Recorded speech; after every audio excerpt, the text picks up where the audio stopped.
Eh bien, bonsoir à toutes et à tous. Merci d'être venus à ce workshop qui va se dérouler donc, ce soir dans le cadre du Forum mondial de la démocratie, premier forum organisé donc en partenariat avec le Conseil de l'Europe. Je tiens aussi à saluer l'ensemble des campus de l'ISEC Group, l'ISEC Business School qui sont présents ce soir et nous regardent. Donc 6 autres campus qui vont suivre en visioconférence ce workshop donc, qui va se dérouler à présent. Donc je vais passer la main à Monsieur Pierre Nuss, qui est donc intervenant à l'ISEC Group, mais qui est également professeur de droit associé à l'université de Centre Collège d'Anville. Donc Monsieur Nuss, je vous cède la parole pour l'animation de ce débat, qui tournera donc autour de la finance, l'économie et évidemment démocratie. Merci. Très bien, merci Monsieur Ferrat. Alors, mesdames, mesdemoiselles, messieurs, bonsoir. Donc, je salue aussi, je vous souhaite la bienvenue à vous dans cette salle et aussi à toutes les personnes qui sont présentes dans les divers locaux des ISEC de France. Alors, vous savez que nous sommes réunis ce soir pour parler de démocratie et de mondialisation, pour voir un peu quelles interactions ont ces deux notions. Si la mondialisation peut apporter quelque chose à la démocratie, sait-on jamais. Si la démocratie a à craindre quelque chose de la mondialisation, nous en parlerons sûrement également.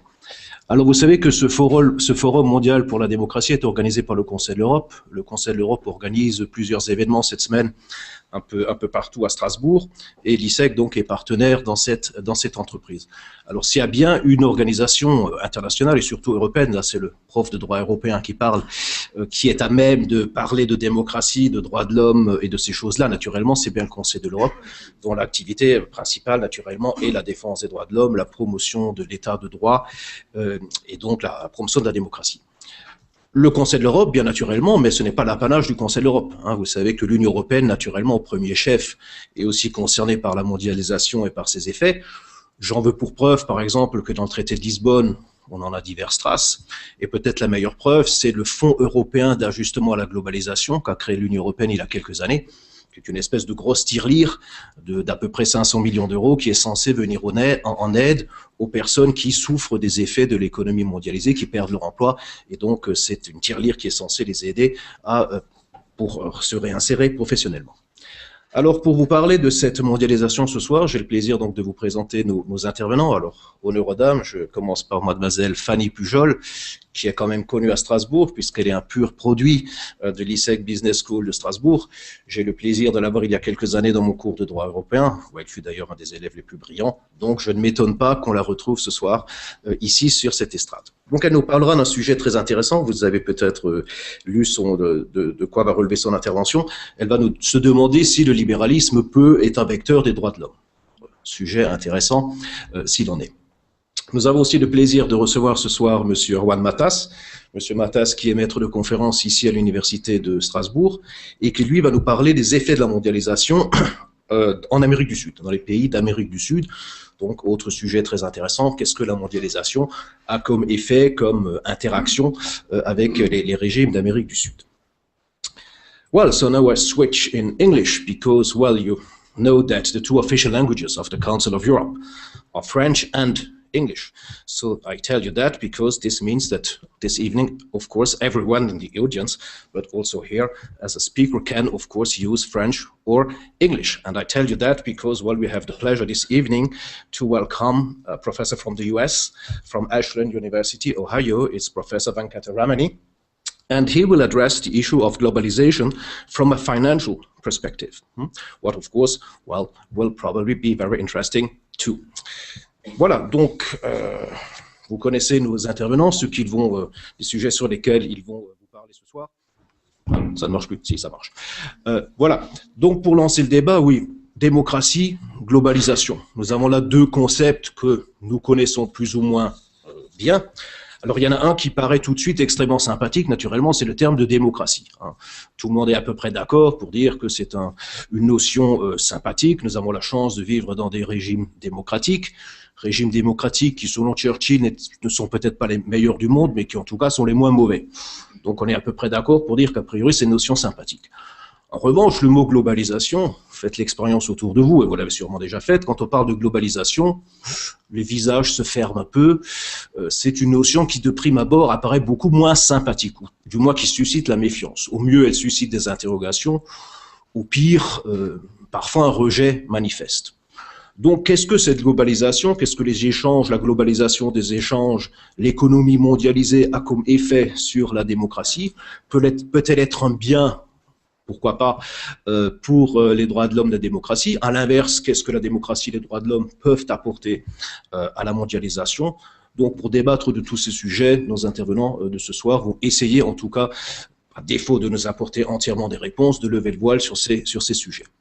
Donc, je crois que le premier intervenant qui est prévu, c'est Monsieur Juan Matas. Donc, Monsieur Matas, je vous cède la parole, et donc Monsieur Matas va donc nous parler de la mondialisation et donc de ses effets en Amérique du Sud.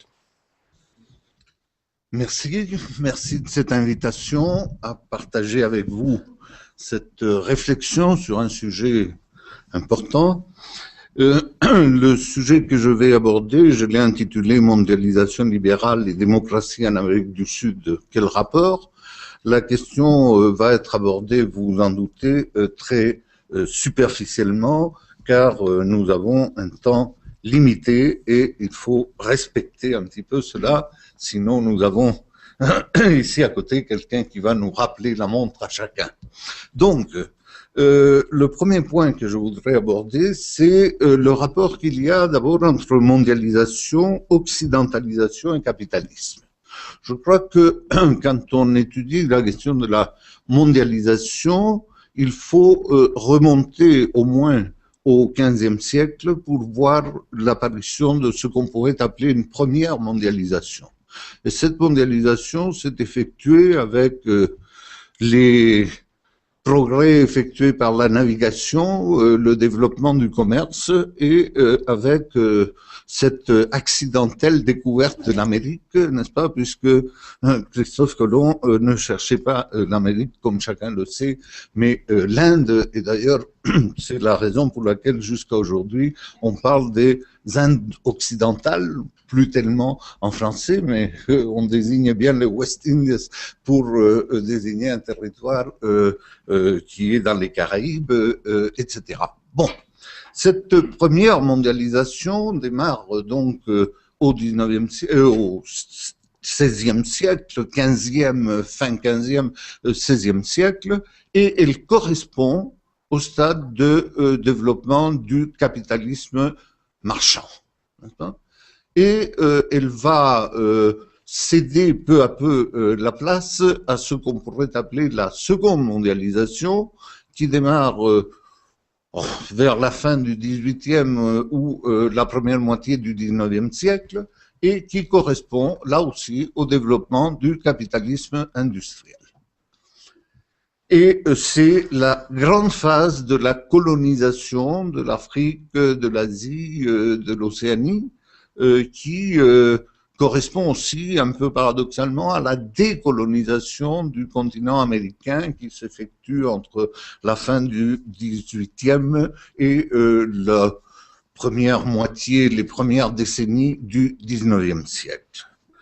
Et à la suite de cela, il y a aujourd'hui, on nous parle de la mondialisation, on pourrait aussi parler de la troisième vague de la mondialisation, qui correspond, ma foi, et qui démarre autour des années 70, 60, 70, et prend son essor dans les années 80, et qui correspond au passage au capitalisme financier.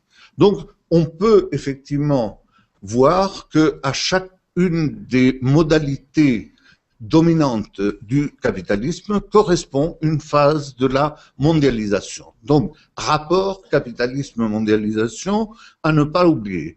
Et occidentalisation, car cette mondialisation est aussi, depuis la première, et avec des moyens à chaque fois différents, bien entendu, est aussi l'expression d'une certaine forme d'occidentalisation du monde où l'exportation des valeurs occidentales est conçue comme étant la meilleure façon de rendre le monde heureux et pacifique et de satisfaire les besoins de chacun. Bon.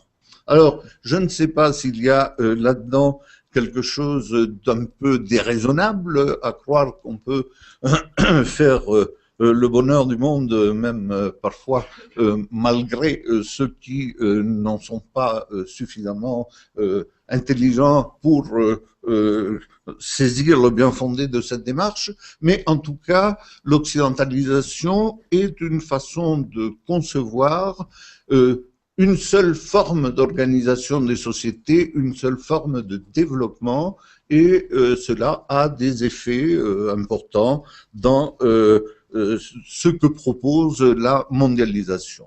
Je prends à ce titre, pour exemple, ces instances internationales que l'on décrit parfois de façon excessive, mais qui malgré tout prêtent le flanc à la critique, comme la Banque mondiale ou comme le Fonds monétaire international, qui conçoivent des modèles d'organisation qui sont extrêmement occidentalocentriques.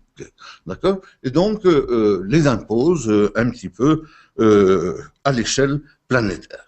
Je passe à deuxième point, parce que peut-être le débat permettra d'approfondir tel ou tel point. Le deuxième point sur lequel je voudrais aller très vite, c'est cette thèse qui a été exprimée par beaucoup de penseurs, d'hommes politiques, de philosophes même, mais dont je vais prendre celui qui me semble l'incarnation la plus pure à l'heure actuelle, c'est la thèse de la nécessité du passage par les sociétés autoritaires pour transiter vers la démocratie, car la démocratie constituerait en quelque sorte un obstacle au développement et à la croissance, et donc je parle là principalement de Lee Kuan Yew, que certains d'entre vous sans doute connaissent, qui a été un peu le père de Singapour, de la nation singapourienne, et qui est resté, disons, au pouvoir pendant une quarantaine d'années et a cédé le pouvoir en disant que la démocratie pouvait arriver maintenant, puisque Singapour était passé d'un État du tiers-monde à un État riche et puissant. La théorie de Lee Kuan Yew, de ce passage de l'autoritarisme à la démocratie, est séduisante et elle a été un justificatif de bien des régimes autoritaires de par le monde. Mais ce qu'on s'aperçoit effectivement, c'est que la transposition du cas singapourien à l'échelle de ce que je connais un peu mieux, dont je vais parler bientôt, c'est-à-dire l'Amérique du Sud, a souvent eu plutôt des effets assez néfastes, parce que les régimes autoritaires ont plutôt confisqué le pouvoir au profit de quelques minorités et ont provoqué un surcroît de corruption, un surcroît de difficultés, d'inégalités, etc., plutôt qu'un accès progressif à cette démocratie. Mais c'est vrai qu'il faut rester prudent à cet égard, parce que un certain nombre de contre-exemples existent, pas seulement Singapour, qui est tellement particulier en tant que presque ville-État, mais aussi la Corée du Sud, aussi Taïwan à certains égards, etc. Donc quelques pays de l'Asie orientale ont effectivement pris des voies d'accès et au développement et à la démocratie qui rappellent un petit peu les thèses de Lee Kuan Yew. Donc il ne s'agit pas de les rejeter simplement de façon dogmatique, mais l'examen de ces thèses doit être fait avec beaucoup de prudence, parce que très souvent on s'aperçoit que l'utilisation des bienfaits de l'autoritarisme est simplement une façon d'instrumenter une idée au bénéfice de quelque chose qui est très éloigné de ce que cette thèse défend. Le troisième point, vous voyez que pour le moment je vais à toute vitesse, le troisième point, je l'ai intitulé « L'autre 11 septembre ». Les acteurs économiques et financiers et la démocratie en Amérique latine dans les années 70 et 80 du siècle dernier. Aujourd'hui, on connaît du 11 septembre, n'est-ce pas, celui qui a presque inauguré notre siècle et qui a fait couler beaucoup d'encre de façon tout à fait justifiée par les interrogations qu'il posait. Mais le 11 septembre dont je parle, c'est le 11 septembre 1973, au cours duquel un coup d'État renverse un gouvernement démocratique au Chili et installe une dictature militaire fortement soutenue par le gouvernement états-unien de l'époque.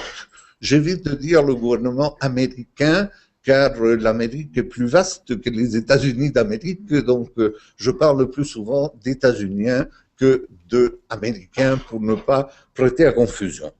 Bien, quelle était la base sur laquelle, à partir non pas du 11 septembre 1973, mais plutôt du milieu des années 60, au Brésil, le Brésil a été le premier laboratoire de cette forme de nouvel autoritarisme, quelle a été la base sur laquelle il s'est construit? La base a été de dire, aujourd'hui, la menace principale à laquelle sont confrontées les sociétés de ce côté-ci, n'est-ce pas, je parle donc de l'Amérique latine, est celle d'un ennemi intérieur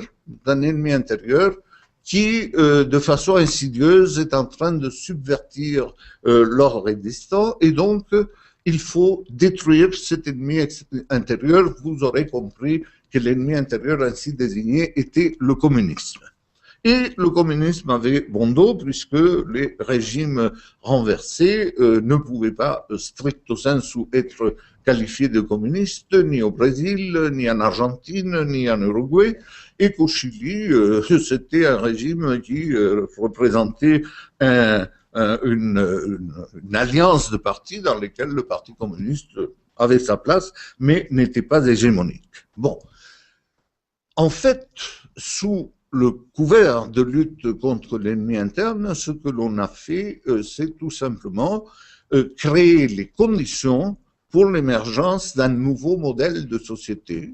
Et ce nouveau modèle de société passait par la rupture de ce qu'avait été, à un moment donné, le fruit des équilibres antérieurs qui avaient exprimé la montée progressive des classes, on va mettre ça entre guillemets, des classes moyennes et des classes populaires qui avaient eu une part accrue de gâteau dans ces sociétés-là et où la question que se posait le bloc dominant était la non-viabilité de ces sociétés avec leurs intérêts, l'incompatibilité d'intérêts qui se situaient, et donc la nécessité de remettre la balle au centre en détruisant toutes les instances qui pouvaient s'opposer à ce rééquilibrage, appelons ça comme cela.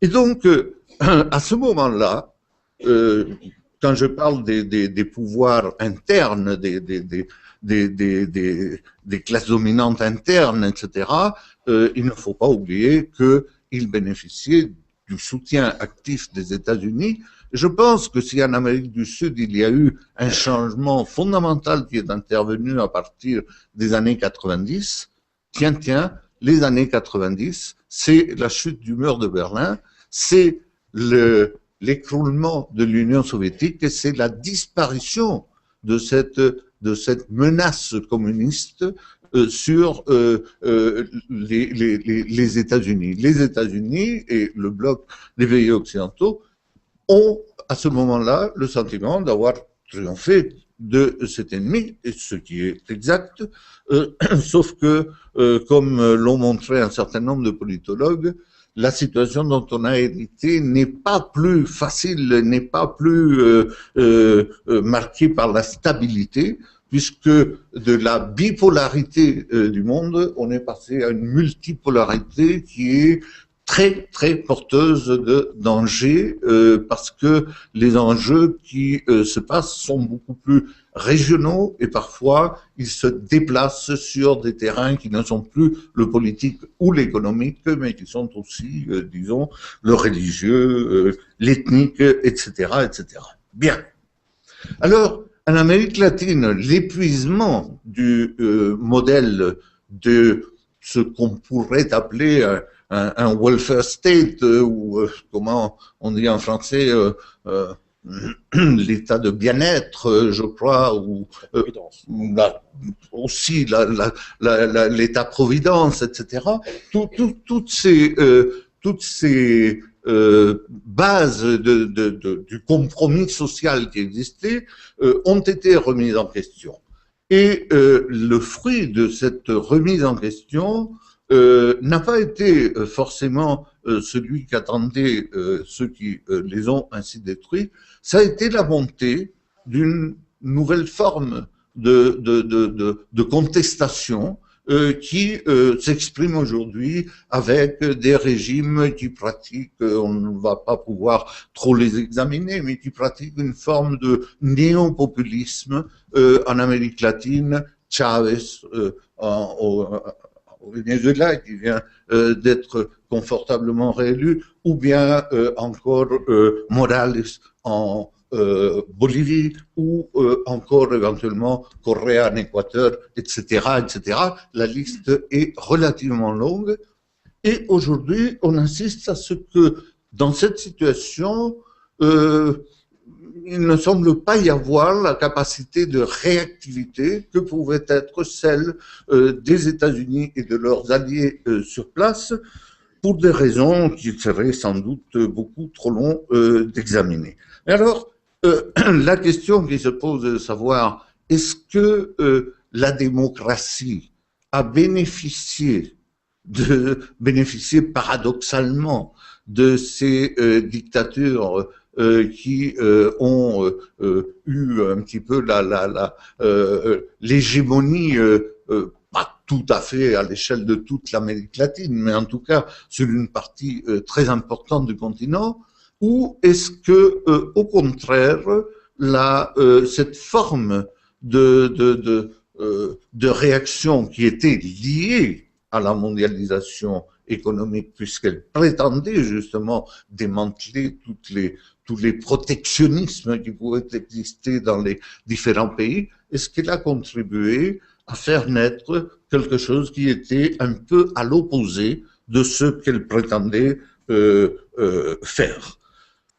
Alors, le cas chilien, qui est celui que je connais le mieux, parce que je suis moi-même chilien d'origine, le cas chilien est relativement complexe, car effectivement, la politique économique menée, en tout cas au cours des 7 ou 8 dernières années de gouvernement par la dictature militaire, cette politique économique n'a pas été radicalement modifiée par la redémocratisation du pays, même si c'est une coalition de centre-gauche qui est arrivée au pouvoir et qui a été au pouvoir pendant 20 ans. Maintenant, c'est une coalition de centre-droit qui l'a remplacée en début 2010, mais disons, elle a eu le pouvoir pendant 20 ans sans remettre en question ce modèle, et en expliquant que ce modèle avait réussi à créer de nombreuses conditions pour un décollage du pays, pour une croissance forte, pour un développement. Alors, la question croissance et développement, je vais lui consacrer un tout petit mot à la toute fin de ce que je suis en train de vous dire. Mais donc, on oppose souvent en disant, mais le Chili est bien la preuve que cette forme de régime autoritaire peut parvenir à créer le développement. Je pense que il y a deux réponses à faire à cela. D'abord, je ne crois pas qu'il faille dissocier de façon aussi radicale les moyens et la fin. C'est-à-dire, je ne crois pas que une fin justifie tous les moyens. Ça, c'est un premier niveau qui est un niveau un petit peu éthique, si vous voulez. Mais il y a un deuxième niveau. C'est que le modèle appliqué par la dictature n'a pu assurer sa survie qu'en se transformant avec la nécessité de cette transformation qui était dictée par la démocratisation. Et aujourd'hui, ce modèle, si on l'examine, aujourd'hui vous me direz peut-être parce que le gouvernement est de centre droit, non, même si vous l'examiniez il y a 5 ans, ça ne changeait pas grand-chose. Aujourd'hui, ce modèle a connu un certain nombre de transformations qui font que, en fait, il est un peu l'héritier de cette période troublée, mais il est aussi et surtout l'expression des nouveaux arbitrages qui se font dans la vie sociale du pays. Pour terminer, 2 points. Le premier concerne justement cette question de la croissance et du développement. La croissance et le développement sont des phénomènes qui sont indispensables dans les sociétés. Le développement n'est pas un choix et la croissance non plus. Ils sont un impératif dans ce que l'on appelle les pays du Sud, qui parfois se trouvent dans l'hémisphère Nord et vice-versa. Mais la croissance est un impératif. Et pour beaucoup de raisons, notamment pour des raisons démographiques, mais aussi pour des raisons d'aspiration de la population à un mieux-être, un mieux-vivre. La croissance et le développement sont très nécessaires, ils ne sont pas non plus des synonymes. La croissance est un phénomène quantitatif essentiellement économique, sauf si vous parlez de la croissance de l'enfant ou je ne sais pas quoi, mais la croissance dont nous parlons ici est une croissance économique et qui se mesure relativement bien. Le développement est un phénomène beaucoup plus complexe parce que c'est un phénomène qualitatif, c'est un phénomène qui a une composante économique, mais qui n'est pas un phénomène économique. Le synonyme croissance-développement est un faux synonyme, il n'y a pas d'égalité entre les deux. Je suis tenté de donner la définition du développement que donne Alain Touraine de façon très ramassée. Il nous dit le développement, c'est l'accroissement de la capacité d'action d'une société sur elle-même. Et je pense que cette définition correspond beaucoup mieux que les taux de croissance, que le nombre de téléphones portables ou de voitures par habitant, etc., etc. La croissance n'est pas le développement, mais la croissance est une condition nécessaire, sinon suffisante, du développement. Le dernier point, et là j'en aurais conclu en ayant un petit peu débordé de mon temps, c'est la question de la démocratie. La démocratie est aujourd'hui un système avec lequel, là je suis d'accord avec mon voisin, la démocratie est un système qui recueille généralement beaucoup d'assentiments et de sympathie, parce que, comme le disait déjà Winston Churchill, elle est loin d'être parfaite, je crois qu'il utilisait même le terme d'abominable, mais disait-il ensuite, elle est de loin la meilleure ou la moins mauvaise des formes d'organisation d'une société. Et donc, la démocratie est un bien qu'il faut conserver et accroître. Mais la démocratie représentative, très importante, doit s'accompagner, disons, d'un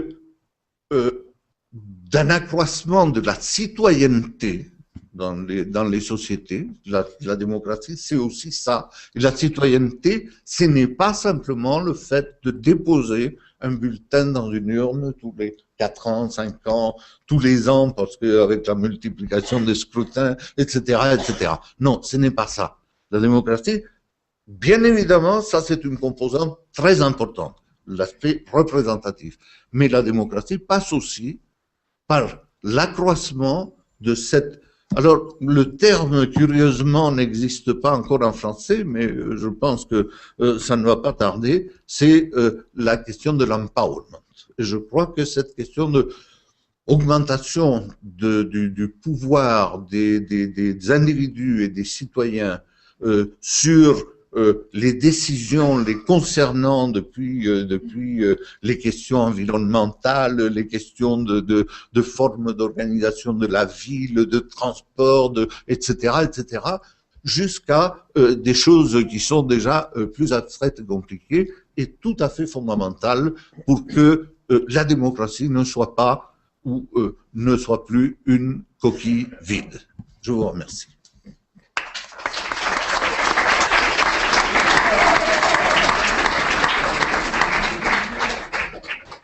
Bien, merci Monsieur Matas pour ce recadrage historique d'abord et puis ces recadrages aussi de notions. Je buvais un peu du petit lait en entendant vous dire que la démocratie doit s'accompagner de la citoyenneté. C'est ce que j'essaie de dire à mes étudiants en cours de droit européen, puisque dans l'Union européenne, on en a le meilleur exemple, puisqu'à partir du moment où l'Union européenne est devenue une union justement politique et plus seulement économique, qu'a-t-on créé? Une citoyenneté européenne. Ça semblait tout à fait logique et évident. Et dans cette citoyenneté européenne, il y a toute une série de droits maintenant dont nous disposons, que nous n'avions pas avant, qui n'étaient d'ailleurs pas nécessaires dans une union purement économique, que ce soit l'initiative populaire dont maintenant nous bénéficions, que ce soit tous les droits aussi de vote aux élections locales, etc. Donc c'est la meilleure illustration cette fois-ci du point de vue européen, ce que vous disiez que la démocratie doit s'accompagner de la citoyenneté. Alors, il y a sûrement des questions, que ce soit ici ou dans les locaux des ISEC de France. Donc, s'il y a des questions à poser à Monsieur Matas sur toutes ces notions, sur cette histoire qu'il a brièvement aussi évoquée au début, je vous cède la parole volontiers.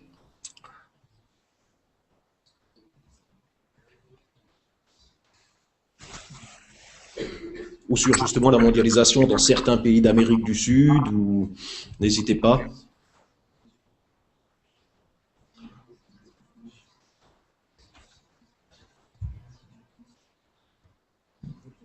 Oui, dans nos autres ISEC peut-être.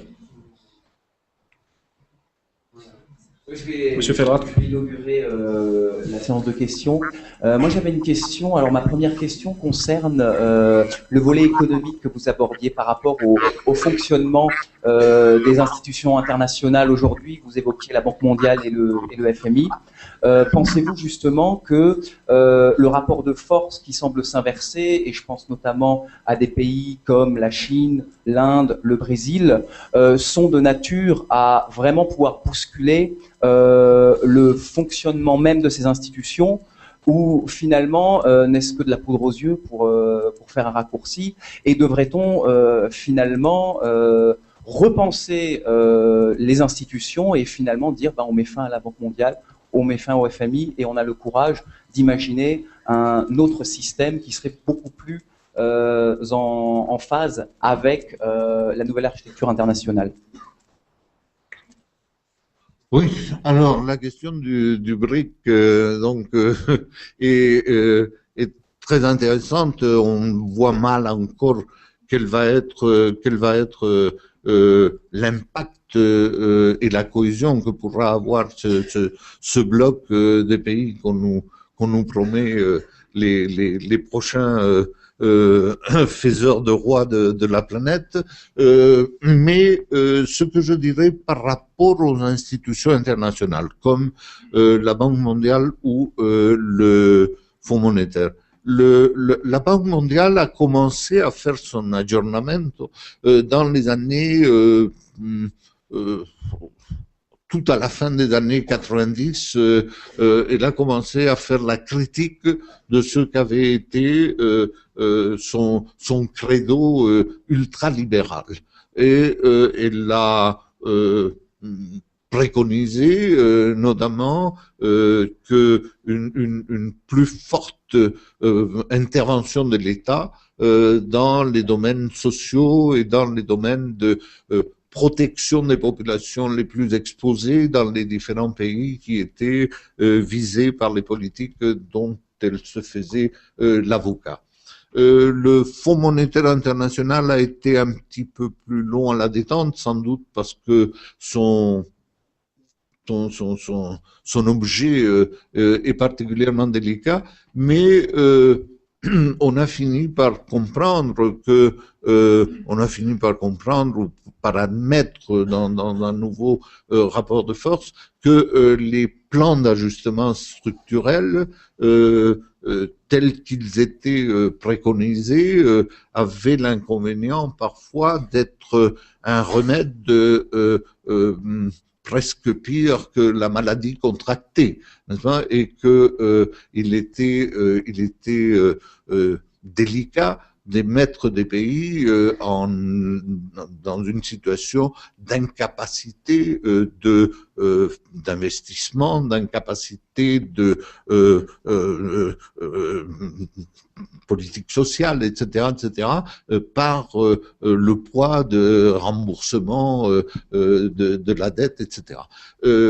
Ceci étant, tout de même, bien des pays qui dénoncent les plans d'ajustement structurel auxquels ils sont soumis et qui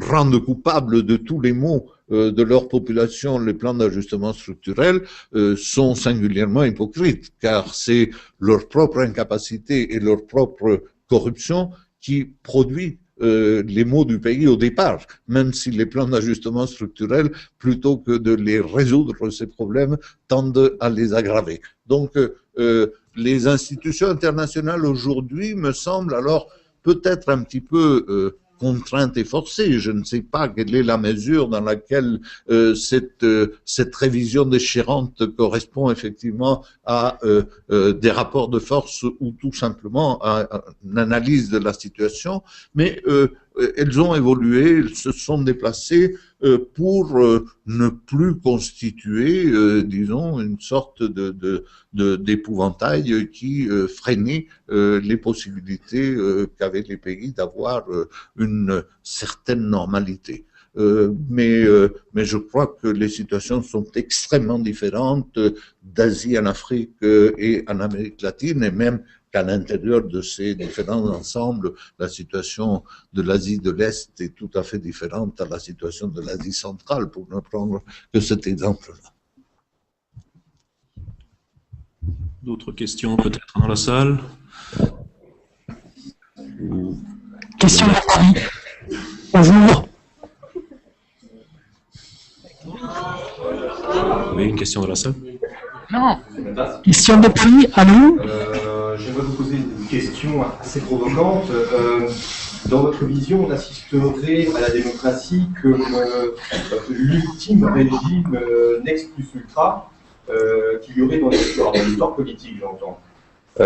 J'ai eu à travailler notamment sur la question de la tyrannie en Grèce, et il s'est trouvé que les Grecs n'avaient pas la même vision que nous, ils avaient une vision cyclique de l'histoire, alors que nous, on va dire depuis la révolution chrétienne, on a une vision très linéaire, qui n'est pas d'ailleurs sans conséquence sur la question de la croissance et du développement, effectivement. Et les Grecs, ils voyaient effectivement, comme vous le disiez, une période de dictature pour eux, c'était de tyrannie, qui amenait vers la démocratie. Le tyran permettait l'avènement d'une démocratie. Il répondait à un besoin populaire. Ensuite, il usait, mais surtout abusait de ses pouvoirs. Est-ce que vous pensez qu'on a dépassé ce champ cyclique? C'est-à-dire, est-ce que les démocraties peuvent retourner, on entend parfois ici, à un régime plutocratique, ou voire même anarchique, avec certaines, je dirais, exacerbations ethniques, religieuses, voire même économiques, c'est un peu marxiste, mais on peut dire entre classes, différentes classes, puisqu'on parle de la crise dans les pays modernes, on craint justement une précarisation ou un déclassement d'une partie de la classe moyenne, qui répondrait aux sirènes populistes. Donc, qu'en pensez-vous? Est-ce que vous pensez qu'on a dépassé le stade cyclique, ou il y a toujours un risque de dépérissement et que le développement continu puisse, je dirais, permettre d'éviter une sorte de cyclisme historico-économique? Oui, alors il y a un point sur lequel je crois que la question me permet de revenir sur une question qui est fondamentale.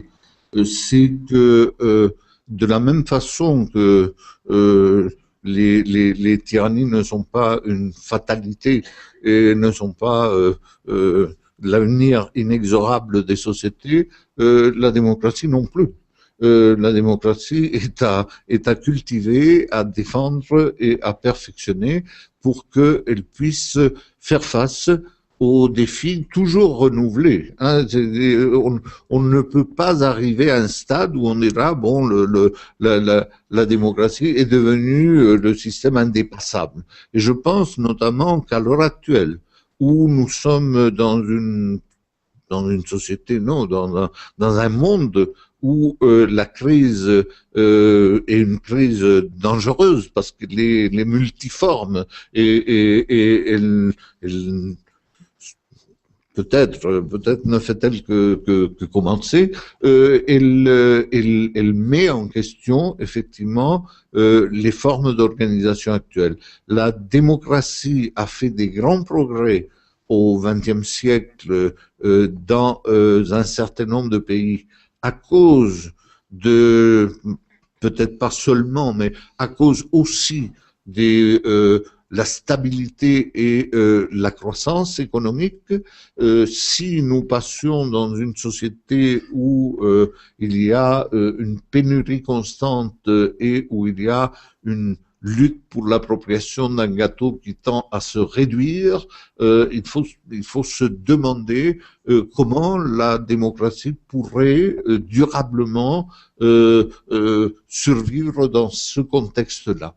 Mais je crois que la démocratie est aussi alliée à une transformation des mentalités. Je crois que effectivement la démocratie s'exprime d'autant mieux que on a affaire à une population dont le niveau d'éducation et de culture est relativement élevé. Je pense que la démocratie s'exprime d'autant mieux qu'il y a une tradition démocratique dans une société. Quand la démocratie est une nouveauté à laquelle on n'a pas été habitué pour des raisons qui resteraient à déterminer pays par pays, la démocratie est fragile et toujours soumise à des retours vers des formes mieux connues à la moindre alerte. En Amérique latine, comme par hasard, le pays qui vient de connaître une régression en matière de démocratie, c'est le Paraguay. Mais le Paraguay est un pays dans lequel la démocratie a constitué une petite exception dans l'histoire, hein, tandis que d'autres pays dans lesquels elle est plus assise et où il y a aussi un niveau de vie plus élevé, etc., semble mieux protégé. Voilà. Merci. Vous avez d'autres questions ailleurs? De Paris. Question de Paris. Bonsoir. Vous nous entendez?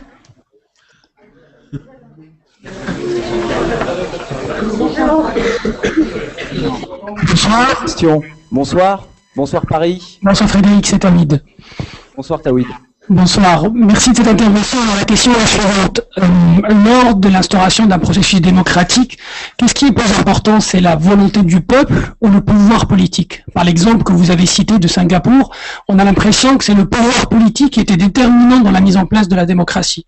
Les exemples récents qu'on a vus, les révolutions arabes en l'occurrence, on a vu que c'est toute la volonté, tous les pouvoirs politiques n'ont pas réussi à changer les choses et que seule la volonté du peuple qui a réussi à changer et à bousculer un peu le système.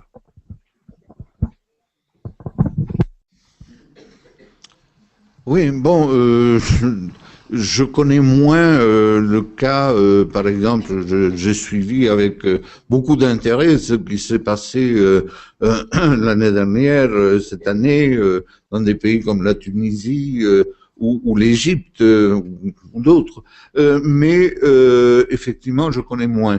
Simplement une chose, c'est que je pense que la volonté du peuple, si elle ne s'exprime pas à travers des canaux qui doivent, à un moment donné, peut-être pas au tout début, mais qui doivent à un moment donné la canaliser, elle est susceptible d'une part d'être éphémère, de ne s'imposer que de façon éphémère, et d'autre part d'être manipulée par un certain nombre de secteurs, de gens, d'intérêts, etc., qui vont prendre le pouvoir sous le couvert d'être l'expression de cette volonté du peuple et au bout du compte confisquer ce pouvoir comme le faisaient les pouvoirs qui ont été emportés dans la tourmente par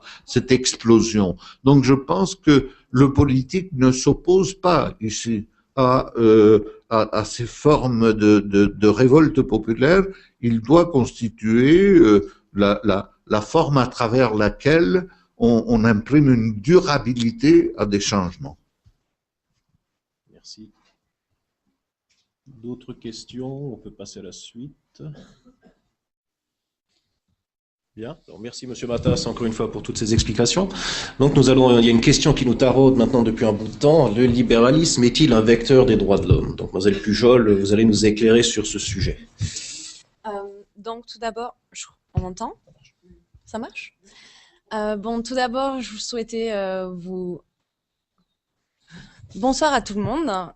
Donc ce soir, je vais vous présenter la problématique que j'ai développée au cours de mon mémoire thématique de 4e année, que je pense que certains doivent être sûrement en train de réaliser.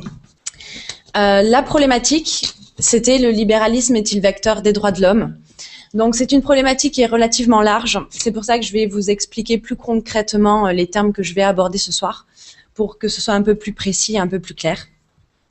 Donc en termes de droits de l'homme, je me suis principalement concentrée sur le droit à la paix, éviter des conflits armés, le droit à la liberté politique, choisir son propre gouvernement.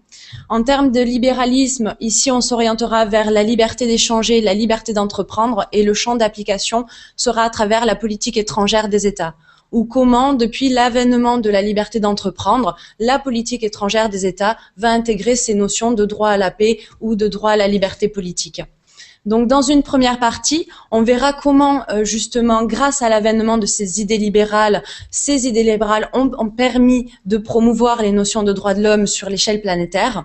Et dans une deuxième partie, on verra comment, au contraire, cet ultralibéralisme nie fortement, ou en tout cas a déjà nié les notions de droits de l'homme. Le libéralisme, comme tout le monde le sait, c'est un courant de pensée qui se pose garant du laisser-faire, laisser-passer. C'est un courant de pensée qui est notamment né grâce à Adam Smith, qui souhaitait mettre en place un libre commerce comme moyen pour garantir la paix. Adam Smith va très rapidement se poser contre la guerre. Il indiquera que la guerre coûte cher, elle entraîne des dépenses improductives qui doivent être sans cesse renouvelées pour pouvoir être efficaces et qui se traduiront par l'augmentation des impôts. De plus, la guerre, elle s'oppose à la justice. Toutes les guerres seraient liées aux colonies dans le but de les défendre ou de les conquérir. C'est pour ça que Adam Smith, au contraire, il va se poser pour un libre commerce qui permettra d'atteindre la paix et qui intégrera justement les États dans un esprit de coopération. Ce libéralisme a également favorisé une réelle coopération politique à travers la liberté d'association politique, où on voit les États qui se rassemblent de plus en plus au sein d'institutions internationales pour pouvoir faire face aux challenges du monde actuel. Ça permet également aux États de devenir des acteurs majeurs de l'économie politique internationale. Et ces institutions internationales deviendront les outils primordiaux pour justement mettre en place leur politique étrangère. La liberté d'association politique et les actions de ces institutions internationales restent également relativement supportées par les actions des ONG. Même si on parle d'organisations non gouvernementales, ces organisations restent cependant relativement dépendantes des États du point de vue financier, également parce qu'elles ont besoin de la reconnaissance de leur État d'origine pour pouvoir se constituer, etc. Donc on voit que le libéralisme a donné naissance à cette institutionnalisation par la création d'institutions internationales qui vont promouvoir les notions de droits de l'homme à l'échelle planétaire. Donc, on va voir se développer des déclarations, conventions et accords, donc dans justement spécifiques aux droits de l'homme. On peut citer la Déclaration universelle des droits de l'homme, beaucoup plus tard avec la Charte des droits fondamentaux de l'Union européenne.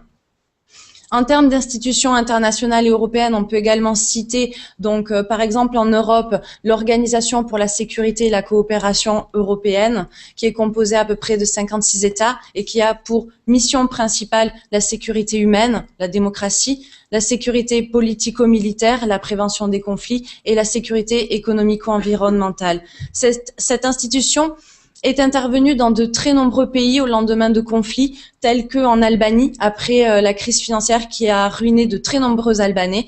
Et elle a permis, cette institution-là, de renforcer les pouvoirs du Parlement, mais également d'ouvrir la population au libre-échange. Ensuite, on peut également citer l'ONU, l'Organisation des Nations Unies, qui a été créée en 1945 par 51 États, et qui a pour mission principale de maintenir la paix et la sécurité mondiale. Un de ces organes primordiaux en termes de paix et de sécurité, c'est bien sûr le Conseil de sécurité qui donne toutes les orientations de cette institution pour cette activité spécifique. Le Conseil de sécurité, comme vous devez le savoir, il est composé de 5 États membres permanents ayant un droit de veto, qui sont la Chine, la Russie, la France, les Royaumes-Unis et les États-Unis. Ensuite, on peut également parler de l'Union européenne. Donc l'Union européenne, c'est vraiment l'exemple type de l'utilisation du libéralisme dans des objectifs humanistes. En effet, à l'origine, donc la CECA a été créée pour mettre fin aux guerres à répétition entre la France et l'Allemagne. Elle a été fondée sur des principes libéraux qui sont l'abolition du droit de douane, l'abolition des restrictions quantitatives et qualitatives, l'application d'un tarif commun pour les imports en provenance de pays extérieurs à la communauté. Ici, on va utiliser le charbon et l'acier qui sont des symboliques fortes, car ils permettaient de se faire la guerre et qui vont devenir des outils de réconciliation entre ces deux pays. Et l'Union européenne, donc depuis sa création, ne cesse de développer son message humaniste, comme on peut le voir, et de solidarité également, comme on peut le voir avec l'établissement du budget, comme on peut le voir également avec la signature de la Charte des droits fondamentaux de l'Union européenne, etc. Et ensuite, finalement, on peut parler également des interventions humanitaires armées. Ça paraît en contradiction avec les droits de l'homme en tant que droit à la paix, éviter des conflits armés. Cependant, il existe des violations de droits de l'homme qui nécessitent de mettre en place des interventions humanitaires armées. Donc, ça implique la bonne volonté des États. Et il est important de rappeler que la Charte des Nations Unies indique clairement que les États n'ont pas le droit d'avoir recours à la force dans leurs relations internationales. De ce fait, les États vont adopter des résolutions pour pouvoir intervenir. On peut, par exemple, évoquer l'exemple en Bosnie-Herzégovine, quand l'ONU a adopté des résolutions en 92 notamment, pour justement avoir le recours à la force, utiliser ce recours à la force pour acheminer des provisionnements à la population. Et ça a également permis à l'ONU de mettre fin au conflit en 95 grâce aux accords de Dayton. Cependant, il y a une autre partie des penseurs qui indiquent qu'au contraire, les droits de l'homme sont quotidiennement instrumentalisés par le libéralisme. La théorie réaliste indique clairement que les États sont des agents rationnels qui sont en quête de puissance. Certains indiqueront que la puissance peut être mesurée à partir des ressources que les États ont en possession. Comme le libéralisme a donné naissance à une réelle interdépendance entre les États vont alors accroître leur puissance au détriment d'autres États. La Charte des Nations Unies indique clairement la souveraineté et égalité entre les États. De ce fait, il n'existe pas aujourd'hui d'entité supérieure aux États qui deviennent les seuls juges du bien ou du mal. Appliqué à des cas pratiques, aujourd'hui, on sait très bien que le pétrole est une des ressources les plus convoitées au monde. Sa répartition inégalitaire entre les pays producteurs et les pays consommateurs va générer forcément des relations conflictuelles entre eux. Aujourd'hui, les États-Unis sont les premiers consommateurs de pétrole au monde et d'après John Pilger, peut-être que vous connaissez, qui est documentariste et réalisateur, d'après John Pilger, les États-Unis auraient instrumentalisé plusieurs fois les droits de l'homme pour pouvoir justement accroître leurs réserves en pétrole ou du moins sécuriser leurs approvisionnements. Par exemple, un cas tout à fait concret, donc d'après John Pilger toujours, les États-Unis auraient financé le coup d'État qu'il y a eu en 2002 contre Hugo Chavez, qui est toujours président du Venezuela. Et les États-Unis auraient investi à peu près 2 milliards de dollars dans des groupes d'opposition d'extrême droite pour pouvoir faire tomber Hugo Chavez. Hugo Chavez, rappelons-le, est un homme socialiste qui imposait de très fortes taxes sur les groupes pétroliers pour pouvoir mieux les répartir auprès de sa population. Or, le Venezuela représente à peu près 15% du portefeuille d'approvisionnement des États-Unis, d'où la nécessité de sécuriser leurs approvisionnements. Le libéralisme va également permettre aux États de prendre position, de développer leur zone d'influence aux quatre coins du monde pour des objectifs donc de puissance, de protection, d'accès à des ressources naturelles. Cette situation est toujours d'actualité, comme on peut le voir aujourd'hui avec le renforcement de la présence des États-Unis dans le Pacifique pour limiter l'expansion de l'influence chinoise, et également face justement à sa présence qui est de plus en plus contestée au niveau du Japon. Donc aujourd'hui, on va faire face à une réelle protection sélective des droits de l'homme. Le marché des droits de l'homme qui est caractérisé par une offre qui provient généralement de pays développés et d'une demande de pays en voie de développement ou pays émergents. Cependant, on a vu que cette offre peut être imposée, comme on a pu le voir avec le cas du coup d'État contre Hugo Chavez, ou au contraire, cette offre peut être refusée, comme on peut le voir encore aujourd'hui avec le cas de la Syrie. En effet, cette offre, elle va être dépendante de l'analyse coût-avantage, c'est-à-dire que les États vont intervenir ou en tout cas vont analyser l'intervention selon cette analyse coût-avantage et ils interviendront si les avantages sont supérieurs aux coûts qui découlent de cette intervention. Ça légitime complètement la sélectivité de la provision de services de droits de l'homme. Mais d'où cette idée peut prendre naissance? Donc tout d'abord, il est important de rappeler, donc toujours d'après cette théorie réaliste, que les États ont une morale intéressée, ils sont en quête de puissance. De plus, aujourd'hui, les États ne sont pas obligés d'intervenir dans un autre État qui a un conflit ou en tout cas où il y a des violations de droits de l'homme. Ils ont cependant un droit d'intervenir, mais seulement si le Conseil de sécurité l'autorise. Or, comme je l'ai dit précédemment, le Conseil de sécurité est composé de 5 États membres ayant un droit de veto. Ces 5 États n'ont forcément pas les mêmes intérêts, d'où justement cette protection sélective des droits de l'homme. Le consensus de Copenhague a également réalisé une très intéressante étude sur justement cette méthode analyse coût-avantage et indique clairement qu'aujourd'hui, le recours à la force armée est l'outil primordial pour réduire les conflits dans les années à venir. Elle avance l'idée selon laquelle une diminution d'1% du risque permettrait à la communauté d'économiser à peu près 2,5 milliards de dollars. Donc, pour être très concret, j'ai fait une analyse coût-avantage de l'intervention française en Libye pour avoir une idée de à quoi on pourrait s'attendre.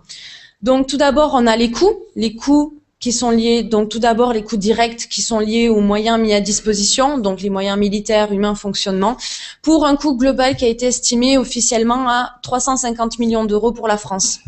Il va cependant y avoir des coûts indirects liés au déplacement des armes. La Libye, c'est un marché d'armes à ciel ouvert. On sait que Mouammar Kadhafi, c'était un très grand acheteur d'armes et ça a permis donc aux gangs locaux, aux terroristes de se réarmer, d'où la nécessité de mettre en place des cellules pour suivre les trafics, mettre fin au trafic, mais également des coûts qui vont être liés justement à la montée de ce terrorisme. Donc ensuite, il y a d'autres coûts directs liés à la garantie long terme. Pour être efficace, une intervention doit s'accompagner d'une garantie long terme, c'est-à-dire l'envoi de troupes si nécessaire. Cette garantie pourrait être estimée à 1,4 milliard d'euros. Cependant, il y a de très nombreux avantages. Tout d'abord, il y a le marché de la reconstruction qui a été estimé à peu près à 140 milliards d'euros. Si on veut extrapoler pour pouvoir un peu estimer la part qui pourrait revenir à la France, on sait que aujourd'hui, les pays vont être récompensés selon leur participation effective à l'intervention. La France a réalisé 35% des missions offensives. Donc, si on voudrait estimer la part française, on pourrait penser qu'elle obtiendrait 35% de ce marché pour la reconstruction, pour une part qui atteindrait près de 50 milliards d'euros pour la France. Ensuite, il y a le rayonnement culturel. Donc, ça a permis à la France d'exporter sa vision humaniste, ses notions de droits de l'homme et pouvoir peut-être espérer attirer des étudiants libyens qui seraient alors plus enclins et formatés à la culture française et plus enclins à réaliser des échanges avec notre pays. Ensuite, il y a la géostratégie, la zone d'influence. Ça a permis à la France de renforcer sa présence autour du Sahel, qui est la région de prédilection de l'AQMI, et donc mettre en place des actions terrain plus rapidement et plus facilement. Ensuite, il y a les ressources naturelles. On sait que la Libye, c'est le 4e producteur africain de pétrole, mais c'est le premier pays détenteur de réserves de pétrole en Afrique. Et le Conseil national de transition libyen a indiqué qu'il donnerait 35% de ses réserves à la France en échange de la reconnaissance de sa légitimité. De ce fait, 35% des réserves de la Libye, ça représente à peu près un montant qui pourrait atteindre 1300 milliards d'euros pour la France. Ensuite, il y avait une nécessité de sécuriser les approvisionnements. En effet, 80% du pétrole libyen est à destination de l'Europe et à peu près 10% de la consommation de pétrole en France provient du pétrole libyen. Et finalement, donc l'économie à long terme, comme on l'a vu avec l'étude du consensus de Copenhague, si on diminue d'1% le risque de conflit, ça permet d'économiser 2,5 milliards de dollars. Donc en investissant 350 millions d'euros, la France espère pouvoir économiser 47 milliards d'euros dans les 10 années à venir. Donc, pour conclure assez brièvement, on peut dire que le libéralisme a été promu pour éviter les catastrophes humaines à répétition, notamment au lendemain de la Seconde Guerre mondiale. On va voir naître un réel libéralisme économique avec l'ouverture des frontières, un libéralisme politique avec justement la création de ces institutions qui vont promouvoir la démocratie à l'échelle mondiale. Et ces deux coopérations ensemble sont complémentaires et vont permettre justement d'atteindre la paix. Cependant, le libéralisme a donné naissance à une réelle interdépendance où les États, rappelons-le, sont des États rationnels qui sont en quête de puissance. Aujourd'hui, il n'existe pas d'entité supérieure aux États qui deviennent les seuls juges du bien et du mal. Et face à un monde qui est gouverné par l'économie, les intérêts économiques vont primer avant tout, d'où justement cette naissance et ce développement d'une réelle provision sélective des services de droits de l'homme. Voilà.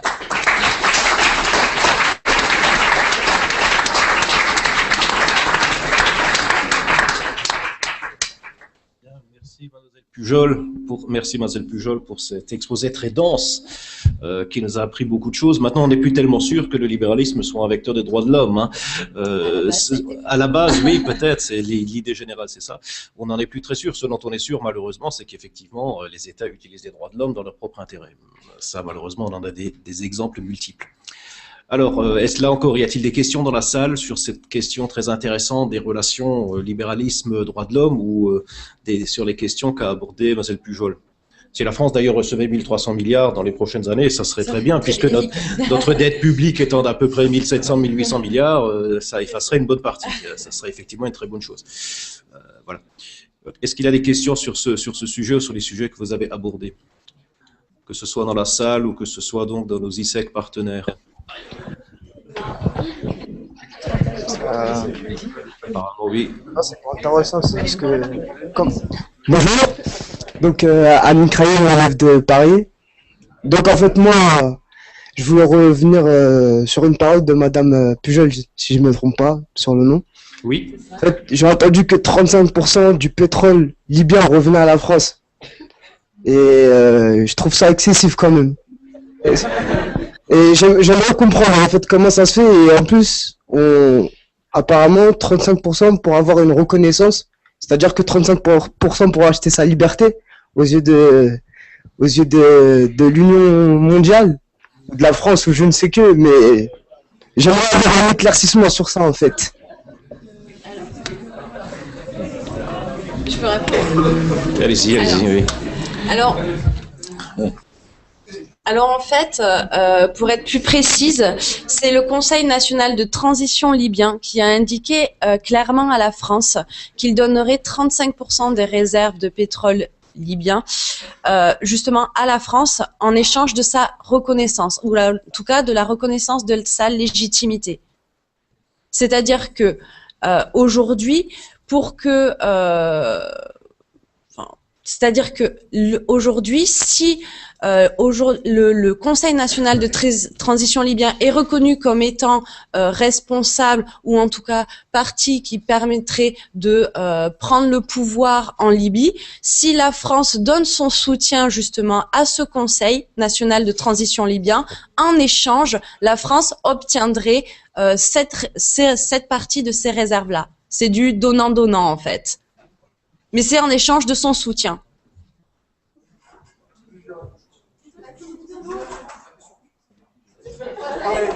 D'autres questions? Une question dans la salle peut-être?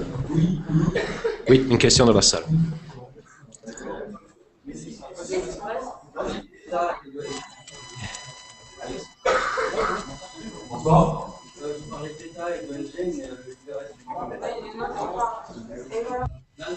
Et que font les grands patrons, par exemple, du CAC 40, etc., pour la démocratie? Pourquoi ils sont reliés à la démocratie? Vous avez complètement raison. Cependant, dans mon mémoire, en fait, j'ai voulu vraiment m'orienter vers plus le libéralisme politique et un peu éviter cette question économique dans le sens aborder tout ce qui est les multinationales, les institutions telles que le FMI, la Banque mondiale. Je me suis vraiment plus orientée vers le libéralisme politique comme je l'ai défini dans l'introduction. Christopher? Bonsoir. Oui.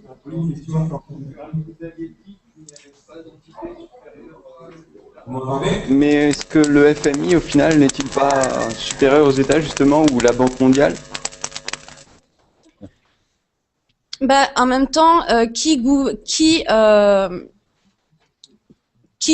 gère justement ces institutions-là? Les États sont à la tête forcément de ces institutions. Donc forcément, ils vont donner la direction qu'ils souhaitent donner à cette institution. C'est ça, dans ce sens-là. Une autre question? En fait, j'aimerais savoir, étant donné qu'il y a certains pays qui piétinent sur les droits de l'homme juste pour leurs intérêts, en quoi la création des organisations internationales servent? C'est une très bonne question. C'est une très bonne question. En fait, c'est relativement difficile à répondre. Les États vont créer de ces institutions pour pouvoir répondre à certains challenges.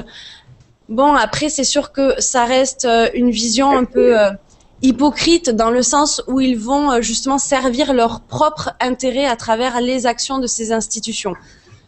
Donc ça reste relativement problématique. Il y a forcément un conflit d'intérêts dans les actions que mènent ces institutions. Je me permets de rebondir sur votre question. Les États, à quoi servent les organisations internationales? Regardez l'ONU. 193 États sont dans l'ONU. Combien sont des démocraties? Alors, pourquoi l'ONU existe? Justement pour avoir ces États dans le système plutôt que de les avoir en dehors du système. Alors bien sûr, les organisations internationales ou même régionales sont critiquables. On peut faire aussi le même mea culpa pour le Conseil de l'Europe. Tous les États du Conseil de l'Europe ne sont pas de parfaite démocratie. La preuve, c'est que la Cour européenne des droits de l'homme les condamne tous les jours pour avoir violé la Convention européenne des droits de l'homme. Mais il vaut mieux avoir des organisations de ce type que de n'en avoir aucune. Donc c'est un peu de la réelle politique que d'avoir ces organisations internationales. Que serait le monde sans une espèce d'organisation des États qui la composent? Monsieur Matas, naturellement, si vous voulez nous éclairer sur ce sujet, vous êtes le bienvenu aussi. D'autres questions? Nantes. Nantes a une question? Oui. En fait, par rapport à revenir sur l'intervention de tout à l'heure, déjà, je me demandais, est-ce que vous trouvez normal, c'est vraiment avoir votre point de vue, est-ce que vous trouvez normal que des dirigeants politiques achètent leur légitimité avec, par exemple, des dotations en pétrole? Déjà. Pardon, on vous a pas bien entendu. Achètent légitime leur pouvoir, par exemple, par des donations en pétrole avec la France, dans son exemple tout à l'heure. Et aussi, je voudrais revenir sur la démocratie, le cercle vertueux, la citoyenneté. Ma question est simple. Pourquoi aujourd'hui, il s'avère que certains groupements politiques dans certains pays comme la Libye par exemple, qui avec Kadhafi, sous le régime Kadhafi, qui avait instauré dans sa constitution le droit au logement pour les couples mariés, qui finançait une partie de tout ce qui était équipement des ménages, qui aussi mettait en place une forme de filet social pour ses habitants, aujourd'hui est combattu par les pays européens sous prétexte que ce sont des dictateurs. On parlait tout à l'heure de dictature et qui conduirait à une certaine croissance économique par certains biais. Ma question est de savoir pourquoi aujourd'hui on accepte de telles réalités sous prétexte de réel politique.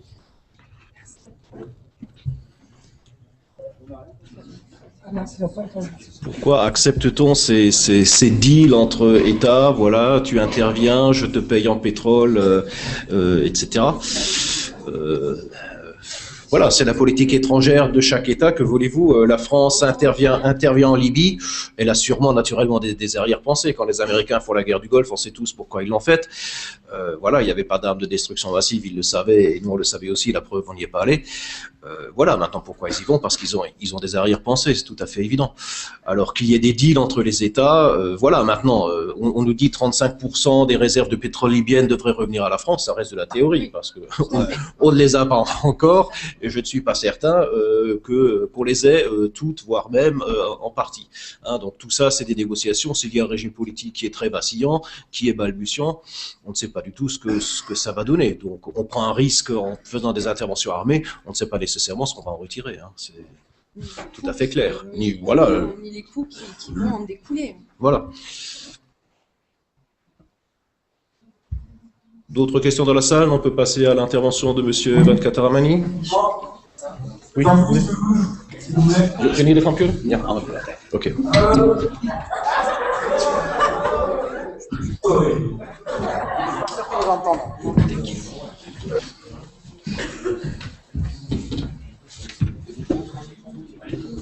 Donc bonsoir, on a une question à Bordeaux aussi également. Une question à Bordeaux. Allez-y, vous pouvez poser votre question, on vous entend. Bordeaux, vous entend, oui. Les exemples libyens et syriens ne montrent-ils pas les limites du fonctionnement du Conseil de sécurité? Tout à fait. Si, complètement. Complètement, dans la mesure où on voit, enfin en tout cas, la situation est dramatique aujourd'hui en Syrie. Ça fait 1 an et demi qu'il y a de gros conflits, presque 20 000 morts. Donc on voit très bien la limite que pose justement ce principe de vote au sein du Conseil de sécurité. Après, c'est à voir comment remédier à ça. Et après, peut-être intervenir à l'extérieur, pas forcément dans le cadre de l'ONU, mais là, est-ce que c'est possible? Ça reste à voir. Mais oui, en effet, il y a une très grosse limite au niveau de ce mode de vote. Hein, ouais. Je vous rappelle d'ailleurs que d'un point de vue strictement juridique et d'après la Charte des Nations Unies, un État a le droit d'intervenir militairement dans un autre État qu'à 2 conditions, soit légitime défense, soit accord du Conseil de sécurité. Voilà, donc c'est bien ce qui pose problème. Hein. Vous savez que 5 États ont un droit de veto, on sait lesquels ou lequel bloque actuellement toute résolution qui permettrait une intervention en Syrie. Voilà, on en est là. La Cour pénale internationale, pour parler d'elle, c'est un peu la même chose. Monsieur Bachar el-Assad ne sera jamais traduit devant la Cour pénale internationale pour des raisons techniques, sauf si le Conseil de sécurité le demande. Et là encore, il y a droit de veto. Donc, voilà, encore un talon d'Achille dans une organisation ou dans une juridiction, en l'occurrence internationale. Vous permettez, je vous en prie. Un petit ajout, c'est bon, le Conseil de sécurité a été créé comme en quelque sorte l'exécutif des Nations Unies en tirant les leçons de ce qu'avait été le fiasco de la Société des Nations. Et donc on a créé Conseil de sécurité, Assemblée générale et les grands ministères des Nations Unies comme l'OMS, comme l'UNESCO, etc., etc. Donc pour donner à cette organisation les moyens de remplir ce qui était la tâche attribuée. Mais là-dessus, il y a des équilibres et il y a des rapport de force. Quel est le bon système? Quand on a voulu faire la réforme du Conseil de sécurité, on a vite compris qu'on ouvrait la boîte de Pandore. On a dit, mais il n'est pas normal qu'il n'y ait pas de représentants permanents de régions comme l'Afrique ou l'Amérique latine. Il n'est pas normal que l'Allemagne, étant une grande puissance, ne soit pas représentée de façon permanente. Malheur. Mais à chaque fois, quand l'Allemagne a dit oui, nous, on est naturellement volontaire pour un siège permanent, bien d'autres pays d'Europe ont dit et pourquoi pas nous? Et en Amérique latine ou en Afrique, le Brésil ou l'Afrique du Sud ont dit nous, on est les candidats naturels. Mais il y en a beaucoup d'autres qui se sont vus pousser des ailes. Alors, il n'y a pas, les choses ne sont pas faciles. Aujourd'hui, le Conseil de sécurité est un petit peu paralysé par la règle de l'unanimité. Mais si on adoptait une autre règle que l'unanimité pour des décisions importantes, elle risquerait d'être catastrophique. Et donc, ce que je veux dire simplement par là, c'est qu'il n'y a pas de solution facile. Le yaka est en général un faux ami. Voilà, je pense qu'on peut passer à la communication de notre collègue américain. Voilà, c'est réparé. Voilà, so Professor Venkataraman, it's up to you. So financial inclusion through microfinance, a case study of India in the era of globalization. Thank you. Good evening, ladies and gentlemen. It's my pleasure to be amongst you today. As firms, industries, and markets are getting globalized in the modern world, it is extremely important for all sections of the society to be included in the financial progress. And therefore, I concentrate on that particular research topic and how microfinance is indeed very helpful in such a developing economic society. And India is a key player, as you know, in the BRIC countries. So therefore, one of the 4 countries in Brazil, Russia, India, and China. And therefore, it is extremely important. So with that, I'm talking about financial inclusion. So the impact of financial globalization, as we have seen, banks are able to concentrate only on their key credit markets, whereby they have constructed a global portfolio of assets, and therefore they always expect that the local dynamics will prevail for financial inclusion. And in some areas, there could be some sections or some household members being denied access to that financial market. So exclusion probably occurs because of the history of a country, or maybe because of the poverty, health, or lack of education, illiteracy, unemployment, or poor productivity. There could be a variety of reasons. And in the case of India, many of them happen to be the primary reasons why this particular section is denied access. And when that kind of a financial exclusion happens, I consider this to be a systemic problem, because it could probably cause some kind of unrest in a civic society or even a political upheaval. Therefore, it is extremely important for the progress to be uniformly registered for sustainable development needs overall. And even when the government is ready to offer some help, many of the sections do not utilize them in full. This is not only important for India. In various industrialized societies and also developing economies, we see the same problem of financial exclusion. I have given here a couple of examples, starting with Mexico, where it concentrates on the foreign direct investment as a key factor in promoting financial inclusion. And in Australia, the country started with a program called the Saver Plus program, where there will be a huge community involvement, and therefore many members may be included in the progress. In Spain, it is being called a financial deepening to reach into the closest pockets everywhere, and therefore all members could receive this benefit. And in Canada, low-income households, probably that is, they do not show a lot of interest because they lack the necessary technology as well. And in the UK, the country started a financial inclusion fund whereby cooperative credit union and community development programs could be the head start for the financial inclusion.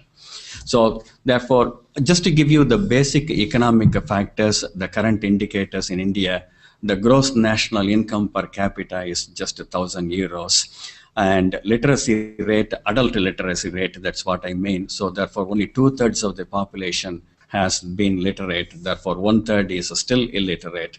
And then below poverty line of €1 per day, which is approximately $1.25 as defined by the World Bank. So there are 42% of the population is below that poverty line. And just a comparison of India in the context of the whole world and also US and France in general.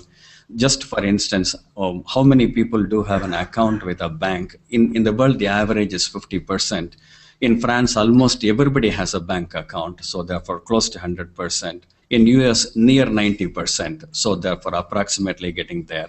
And India, just 1/3 of the population has the access to a bank account. And that is one of the important reasons why financial inclusion becomes very critical. This particular research framework, it came out only in April 2012 by the World Bank research group. So therefore, it's very current. Just to point out that universal financial inclusion, even though India is going through the financial sector reform in the modern days, there have been various steps, such as a branch expansion to reach the nooks and corners of the country. Various regional rural banks are trying to serve the poor in those neighborhoods. And there are various state-sponsored programs also to assist them. And there is also a targeted program called Integrated Rural Development Program, where all of the rural artisans and craftsmen and various people in several vocations could also receive help. Just a minor help from the government and also from the banks. Just to speak about how big is the banking sector in India, is it able to reach one and all, just to give you some kind of estimate on that. So with quite a lot of people behind the poverty line, there are 84 commercial banks, 133 regional rural banks, and 55 financial corporations, more than 13,000 non-banking finance cooperative societies, about 112 cooperative institutions. So therefore, there is a plethora of financial institutions to assist them in this group, but still access being denied is a sorry state of affairs. And the government is trying to do with everything, where there is a national policy where the government proclaims financial inclusion is not a choice, but a compulsion, and therefore the progress will be uniform everywhere. And that financial inclusion could come in the form of 3 dimensions, and all the 3 are extremely critical, meaning banking, consumer credit, and also insurance. So therefore, all of the needs until the end of their life that could be possible, that is, there will be a meeting.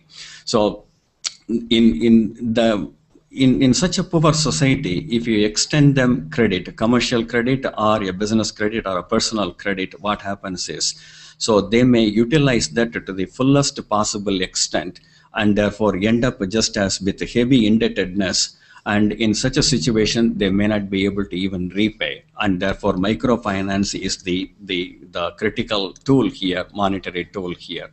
So therefore, in that kind of a situation, the government also sometimes clouds this with a lot of confusing policy making details, such as they announce moratoriums all of a sudden, either at the state level or at the federal level, central level, and subsidies for different sectors being announced in a different hamper the progress to several ways.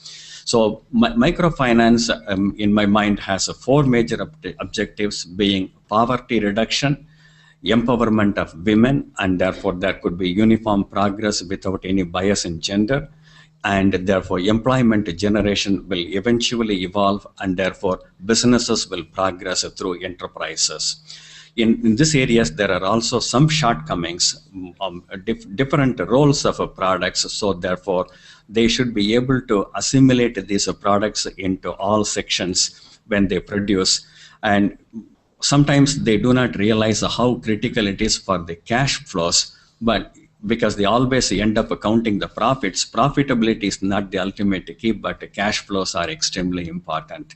So exponential growth, when there is too much progress also in a household or within that particular sector, that also causes them stress how to market the ongoing activities.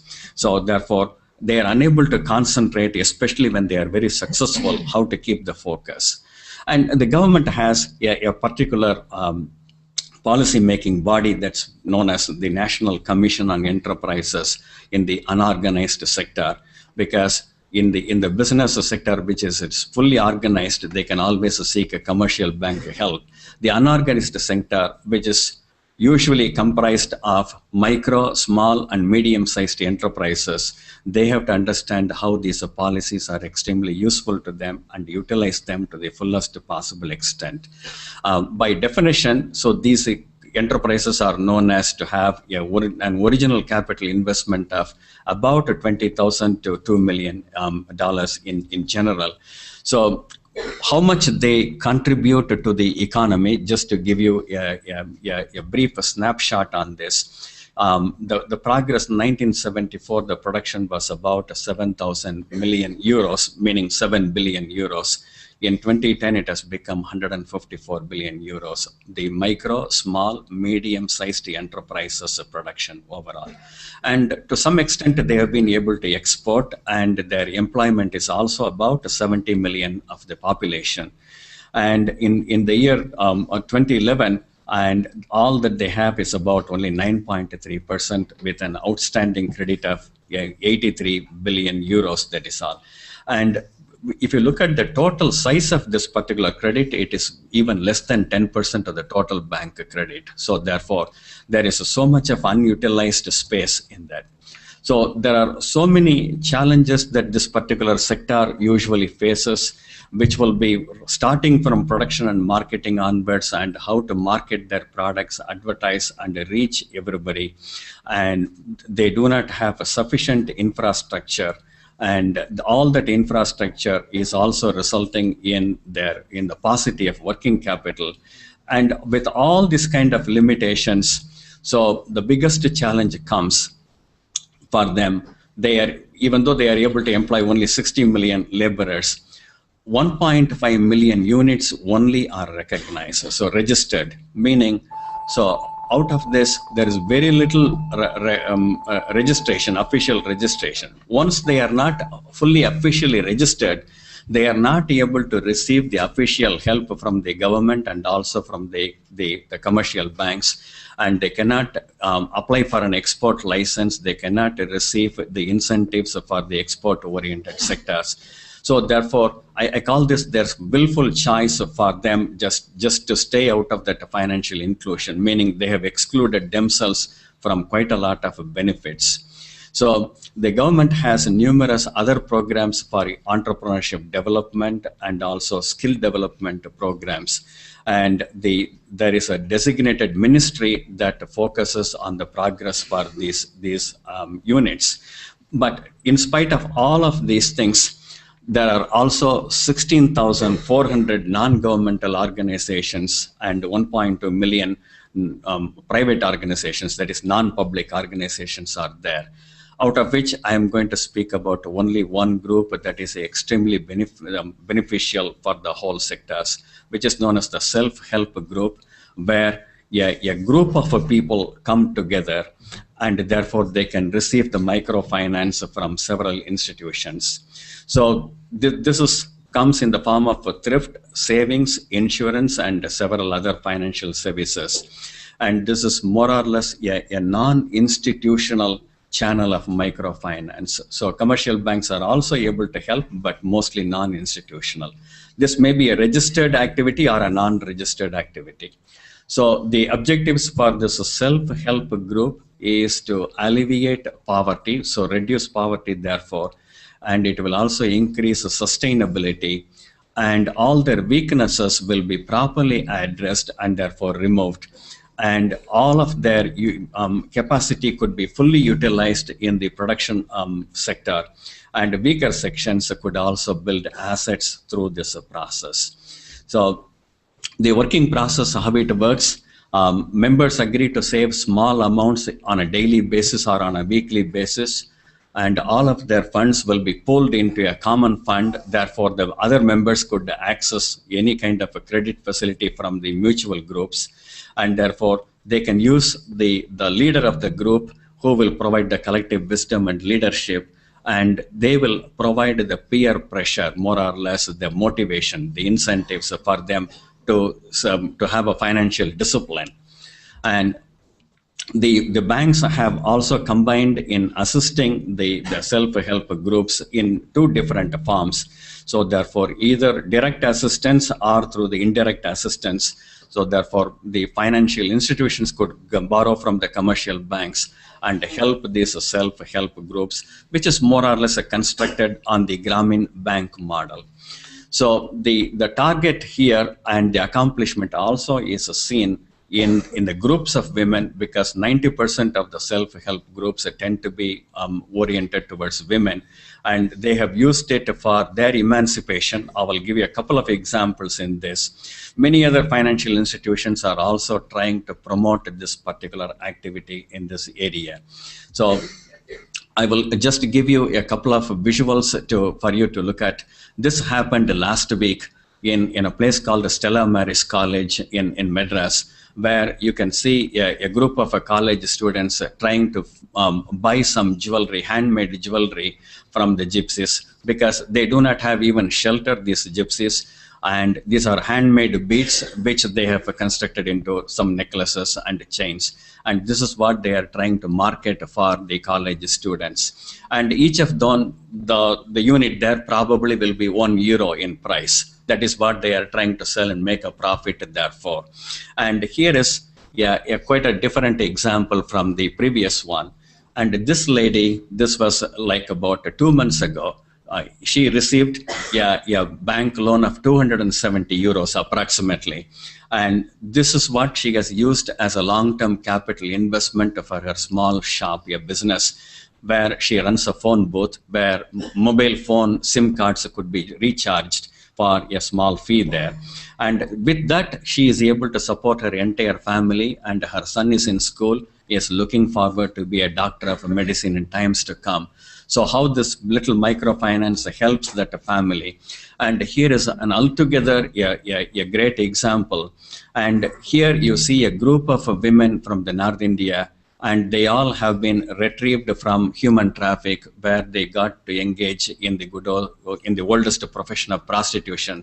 And therefore they have now just come back, and they have been given alternative forms of livelihood, and therefore they are also being given vocational training, whether it is in sewing or tailoring or similar activities, and therefore they are able to engage in good activities. So this is how the microfinance helps them, and they save for the future, and therefore their families can stay in good shape.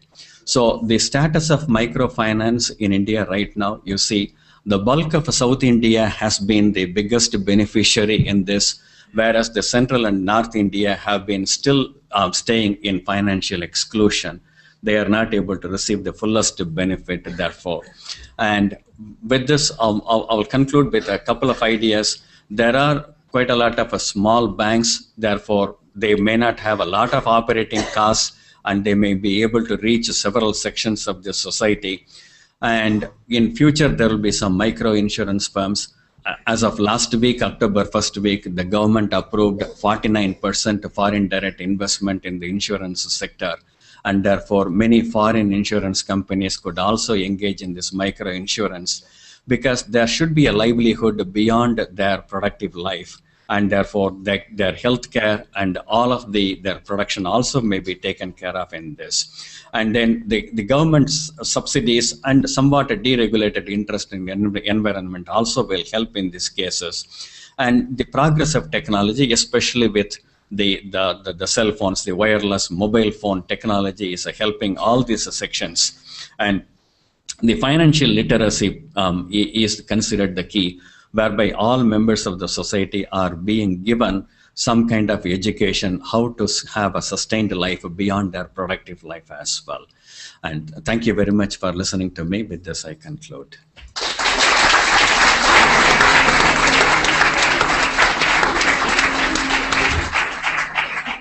So thank you.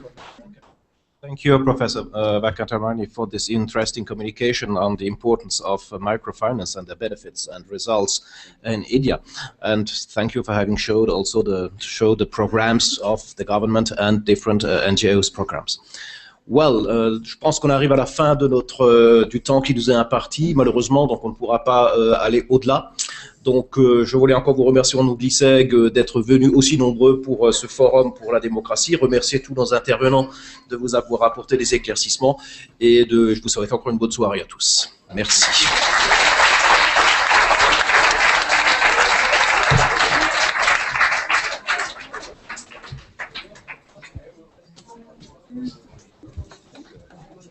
Very interesting that